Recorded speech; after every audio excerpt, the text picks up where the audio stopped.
Continuing along, talking about progressive elements in bodyweight training. My table of progressive elements, it's a focal point of book 2 of the Red Delta Project that'll be coming out hopefully not too long from now.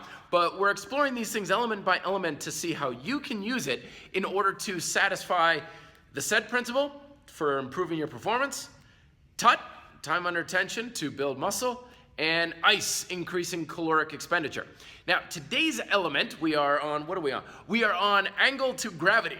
Angle to gravity is definitely one of these movements that can make or break a lot of your movements, especially when it comes to your building muscle. But let's talk about things as far as performance goes.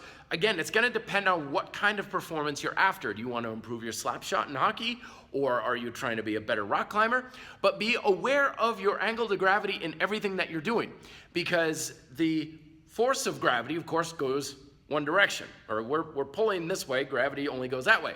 So depending on your body's position in relation to gravity and the equipment you may be using can have a drastic impact on your performance. Back in the day, I used to be a rock climber, a boulderer, and I used to have my body like way out away from the wall a whole lot, which as a result, it had a lot more of my body pulled down again. Gravity was pulling me down at an angle that was different from the holds that I was using. So as a result, I was fatiguing very quickly. My coach told me, get yourself closer to the wall, put your hips closer to the wall. That way, gravity's pulling you more directly down into the holds that your feet are resting on and that you're holding on with your hands, and it's a more efficient posture. So again, it's gonna depend on what activity and performance you're looking for, but be aware of how your body's relating to the pull of gravity. With time under tension, a lot of body weight exercises depend on how you're using your body moving against gravity. So leg raises on the floor are a little bit easier compared to leg raises hanging, because those are involving pulling more against gravity. The classic examples, of course, are doing rows and push-ups at angles versus having your body flat and closer to parallel to the floor, because that's gonna make you work harder.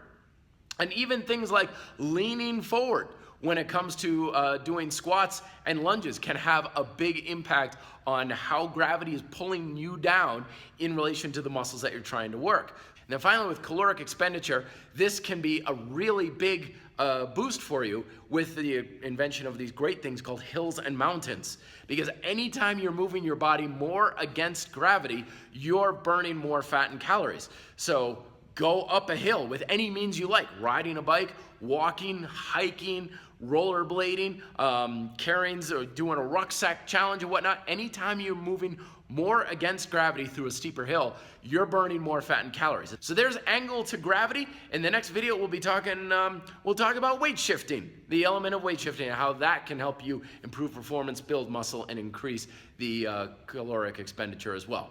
Questions below. Be fit, live free.